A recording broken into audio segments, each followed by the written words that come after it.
Buenas. Nessa sessão, a gente vai falar de mais um modelo de avaliação de empresas da família de fluxo de caixa descontado, ou Discounted Cash Flow, que é o modelo APV, ou Adjusted Present Value.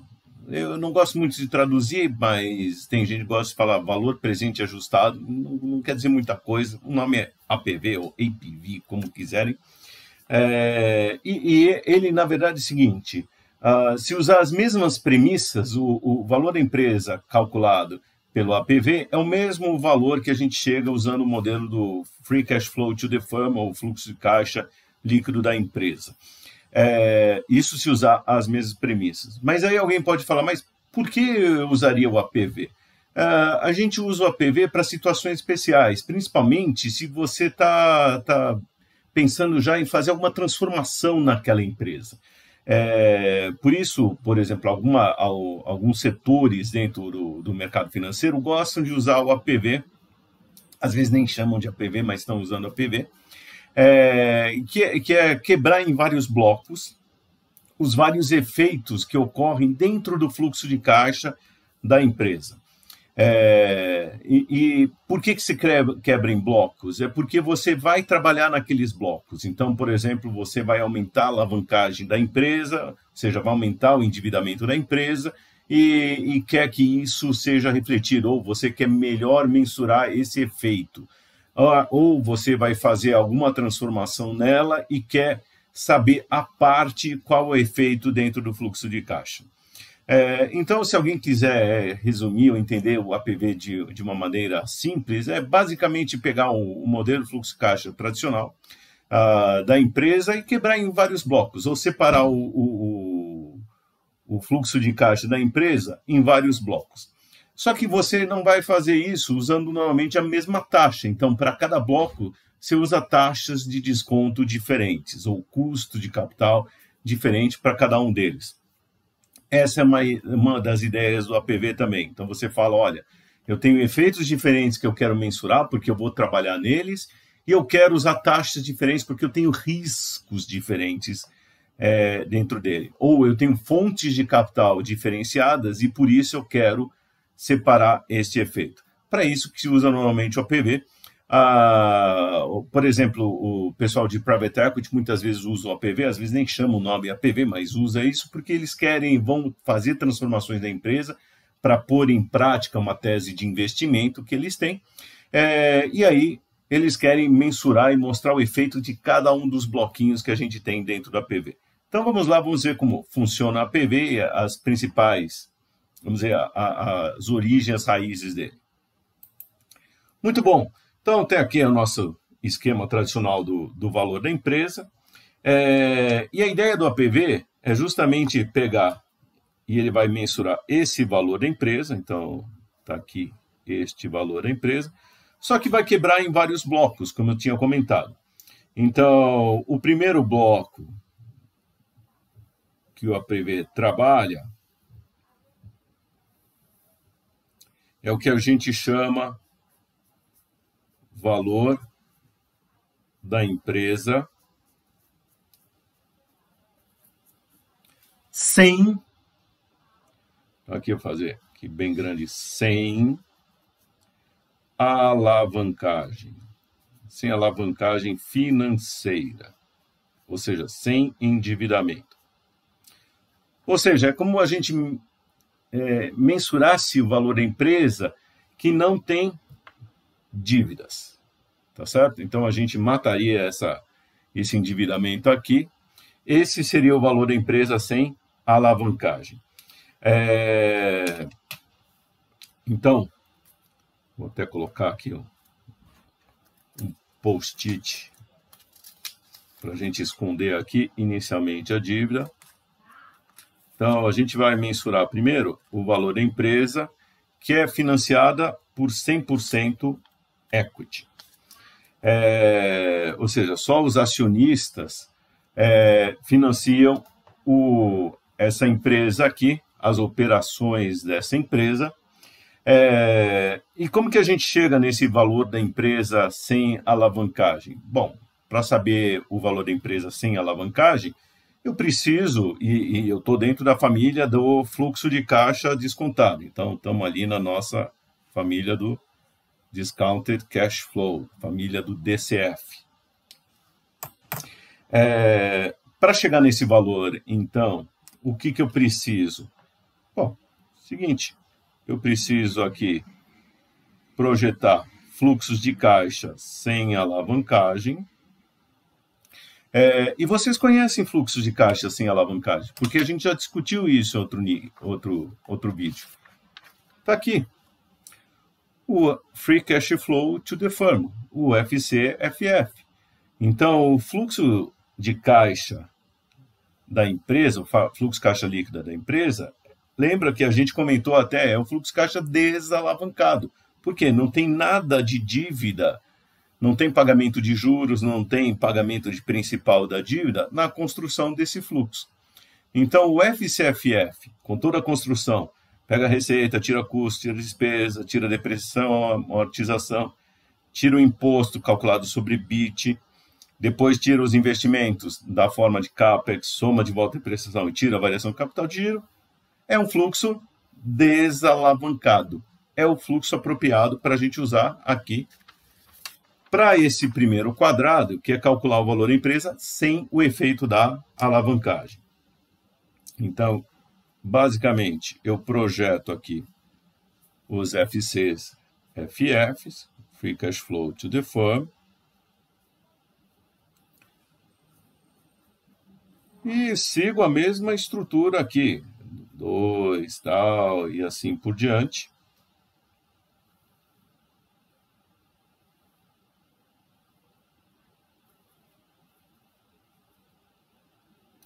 Até chegar aqui no valor terminal.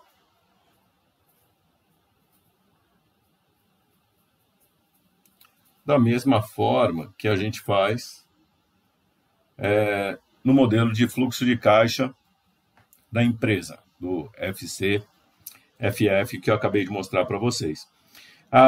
Só que aí é o seguinte, vem a questão da taxa de desconto. A que taxa eu vou trazer a valor presente esse primeiro bloco? Bom, é uma empresa que não tem dívida, é 100% financiada com equity. O que eu tenho que fazer então aqui? Eu tenho que trazer a valor presente aqui por uma taxa de desconto, um custo aqui de capital, que também não tem dívida. E aqui, na verdade, a gente tem duas, vamos dizer, basicamente duas alternativas. Eu vou chamar aqui o K.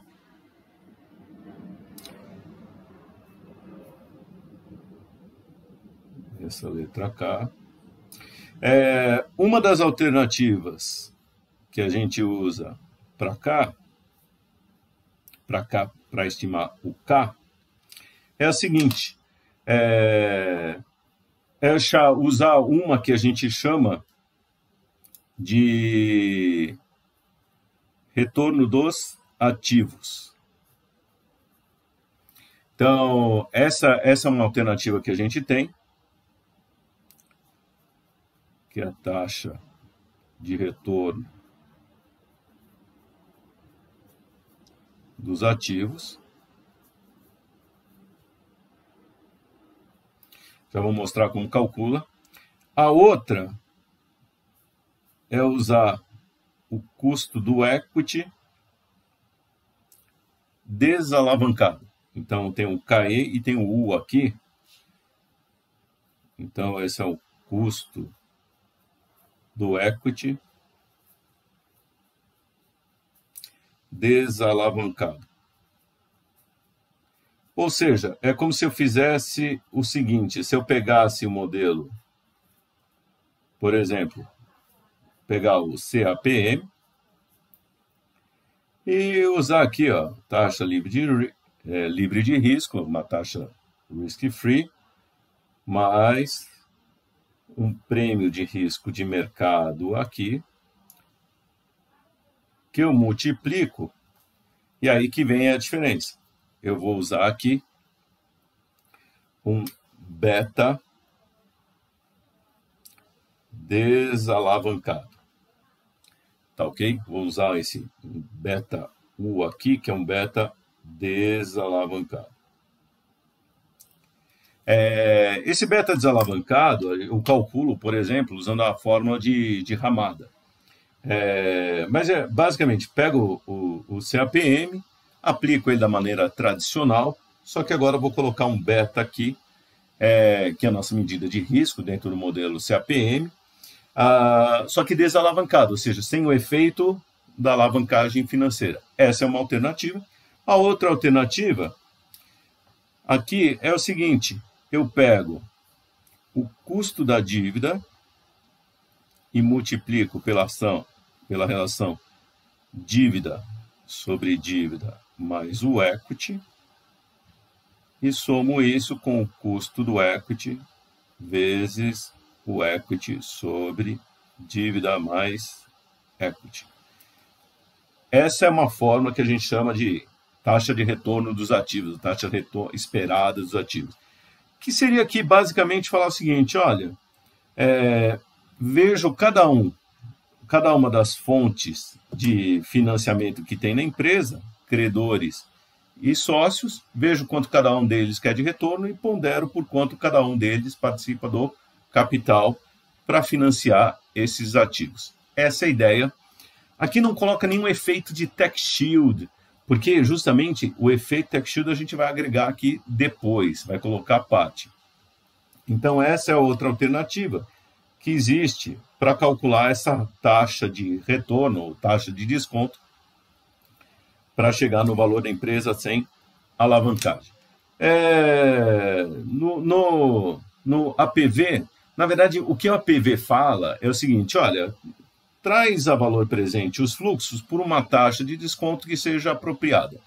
Qual a taxa? Você decide.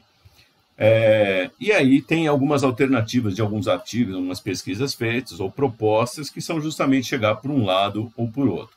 Mas a ideia básica é: pega um fluxo desalavancado e traz a valor presente por uma taxa de retorno que faz sentido com esse fluxo. E aí estão duas alternativas que vocês podem escolher. Muito bom. Vamos agora para a segunda parcela aqui, que é a parcela dos tax shields.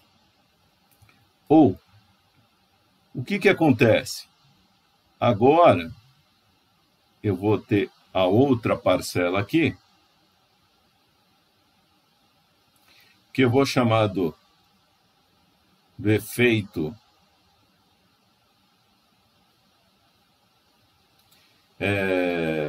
fiscal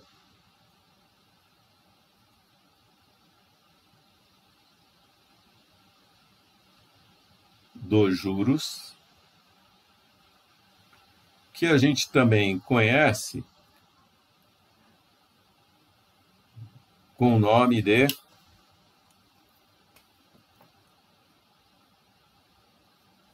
tax shields. Então, tá aqui, o tax shield. Também tem um vídeo que explica isso daqui. Só para relembrar. Então, agora, agora voltou nossa amiga dívida aqui. Então, já que eu tenho dívida, eu vou colocar esse efeito aqui. Então, tenho essa relação aqui.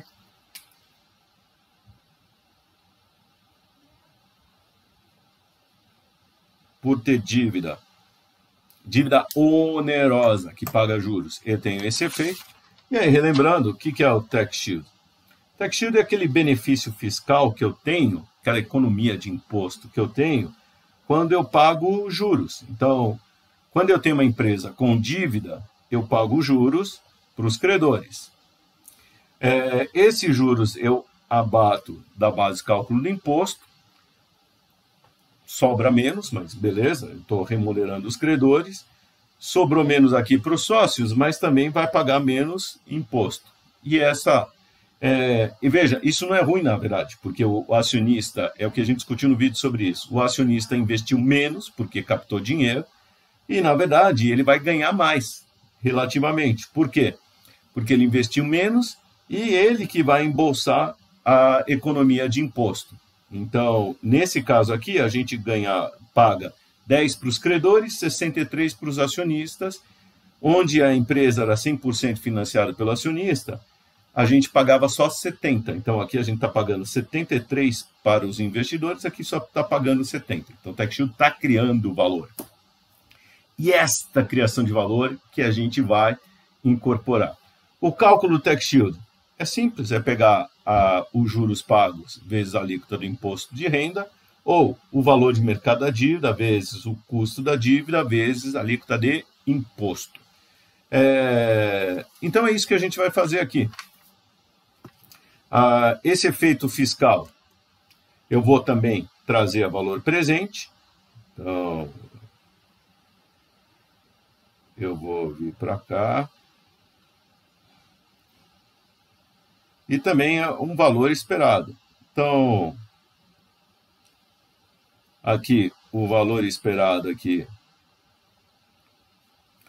do TechShield da data 1. E aqui divide por 1 mais. Normalmente, aqui não se tem muitas dúvidas. Se usa o custo da dívida, cost of debt, para trazer a valor presente. Mas, também, o APV fala o seguinte, olha, traz a valor presente esse TechShield por uma taxa apropriada. Às vezes, você pode falar, olha, a taxa apropriada aqui é o custo-retorno dos ativos. Então, pode ser que você queira usar esse custo dos ativos, ou taxa de retorno dos ativos, aqui no custo da dívida. Não tem problema. O teu discurso, a sua tese é o risco desse TechShield depende dos ativos. Aqui a gente está falando, o risco do TechShield é o risco equivalente ao custo da dívida, ao risco da dívida. Que normalmente é o que faz sentido, mas o APV te dá liberdade. Então, coloca aqui outro TechShield da data 2, sobre 1 mais o KD ao quadrado. Então, traz a valor presente cada um desses daqui. E aqui também é a mesma história, mas coloca aqui um valor terminal para os TechShields. Então, tem que lembrar que eu estou trazendo a valor presente agora, TechShields, sobre 1 mais KD elevado a N. Então, só tem que tomar cuidado aqui para fazer esse fechamento também. Então, veja, tranquilo. Por eu ter dívida, eu tenho esse TechShield, que eu mostrei para vocês, para calcular basicamente cada TechShield, apura quanto tem que ter quanto que é os juros e multiplica pela alíquota de imposto, e faz cada uma dessas projeções e vai trazer a valor presente. A terceira parcela aqui é o seguinte. Ela é bem mais genérica. Então, aqui é o famoso outros. Então, mais outros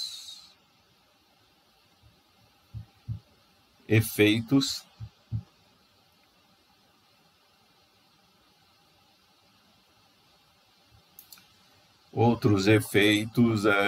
outros custos que a gente tem, vamos dizer, outros ativos, outros efeitos, outros ativos que não foram capturados pelas outras parcelas. Então, só para a gente citar alguns aqui,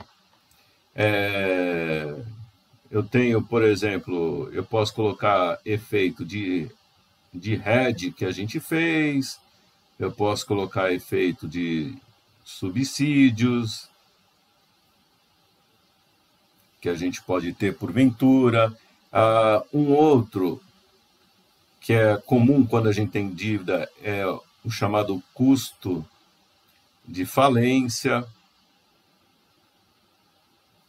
A gente tem que entender o seguinte: quando a gente coloca dívida na nossa estrutura de capital,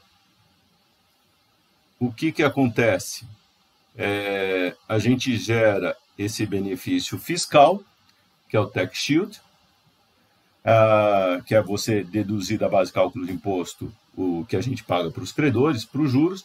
Porém, os credores são um compromisso fixo e se a empresa estiver muito endividada, isso pode aumentar a probabilidade dela ir à falência. E se você vai à falência, você perde empresa, você vai ter gasto com advogados, vai ter custos com os fornecedores, com os clientes. Então, tem uma série de custos administrativos, legais envolvidos aí, se a situação deteriorar. Então, você pode estimar isso daí, existem estimativas disso, assim como, dependendo do grau de endividamento, existe a probabilidade de falência, existem modelos para isso, até o modelo de Altman, o famoso modelo de Altman faz isso, e a gente estima as probabilidades para chegar nesse valor e nos valores para chegar nesse custo de falência. Tem que lembrar, então, quando você toma dinheiro emprestado, não é só maravilha, não é só benefício fiscal ou que você vai somar aqui ao valor da empresa, mas também tem outros custos aqui. Então, tem esse que a gente falou, pode ser, assim, outros custos financeiros, entendeu? Contingências. Então, tudo isso você pode ir apurando a parte aqui, e aí é bom, para não poder faltar, nosso bom e velho, etc. Então, tudo isso faz parte desses outros efeitos aqui, que são apurados e calculados à parte. Então, a ideia do APV é justamente isso. Ó. Pega cada um dos efeitos. Então, o primeiro efeito, o que é? É o valor puro da empresa operacional. Ou seja, esquece a alavancagem, quanto que vale a empresa, só a operação dela, sem questão de dívida. Vale tanto, essa primeira parcela. Quanto que vale tomei dinheiro emprestado. Qual é o benefício que eu tenho? Eu vou reduzir meu custo de capital, tem um benefício fiscal ali, uma economia de imposto. Então, vou apurar isso daqui. Quais são os outros efeitos que eu tenho? Tem uma chance de falência, que vai reduzir, na verdade. Até vou colocar aqui, mais / menos, então pode ser menos, então você pode diminuir, não são só coisas positivas. Eu tenho um subsídio que eu tenho do governo, por estar localizado naquela região, então o governo é muito comum, governos estaduais, às vezes municipais, mesmo federal, dá um benefício fiscal para você colocar a sua fábrica, sua operação naquela região, tá certo? E você apura cada uma dessas coisas e vai colocando os vários bloquinhos. E a ideia do APV é você justamente, depois, olhar e explicar, olha, eu tenho aqui, e esse gráfico aqui é muito comum, então pega esse valor da empresa e coloque aqui, olha, qual que é o primeiro, quanto que vale o primeiro bloco aqui desse valor da empresa sem alavancagem, depois quanto que vale aqui o bloco dos outros benefícios fiscais, do tax shield. Aí você pode ter um outro efeito aqui também, que é positivo, tem um outro bloquinho aqui, tem de subsídios, que vai até chegar no valor aqui total da empresa. Então, essa é a ideia aqui que a gente vai apurar pelo APV. Pegou e está somando tudo que a gente tem aqui na empresa, mas vai olhando assim sobre a perspectiva desses vários bloquinhos, cada um deles, e vai analisando. E é justamente o que eu tinha falado no começo, que se usa muito a PV, porque quando o sujeito quer fazer ou está planejando alguma transformação ali na empresa. Então, ele quer saber dimensionar cada um desses efeitos, porque ele vai trabalhar. Então, por exemplo, ele vai aumentar a alavancagem. Ah, legal. Então, quanto mais vai aumentar isso daqui, essa parcela? Ah, eu estou pensando em tirar a empresa daquela região que tem o subsídio. Ah, qual que vai ser o impacto, então? Ah, eu perco esse subsídio, ainda vou ter que pagar uma multa, que é algo comum. Então, por exemplo, você tirou antes do prazo, você perde esse valor e ainda tem pagar essa multa que é em função de não ter cumprido as metas do subsídio, mas ter aproveitado isso no passado. E aí você tem os bloquinhos do antes e depois e faz a análise. Então, a PV é muito legal, justamente para desmembrar isso, e aí a gente trabalhar nessa transformação do valor da empresa. Muito bom, pessoal. Esse é o APV, não é nenhum bicho de sete cabeças. Ele, inclusive, aproveita o que a gente já discutiu dos outros modelos de fluxo caixa descontado, como Free Cash Flow to the Firm, a questão do Tax Shield, que está dentro do custo médio ponderado de capital. E ele é muito útil quando a gente quer justamente analisar os pedaços da empresa, ou os vários pedaços tem do fluxo caixa descontado, e ele é uma ideia legal que você pode usar para fazer a gestão, inclusive, do valor da empresa. Então, aí perceber, olha, como que eu quero mover esse bloco daqui para cá, o que eu quero, como que cada fluxo caixa ou cada parte da operação da empresa está contribuindo aqui para o valor total do negócio, e aí facilitar a gestão e a criação de valor. Tá bom? Até mais!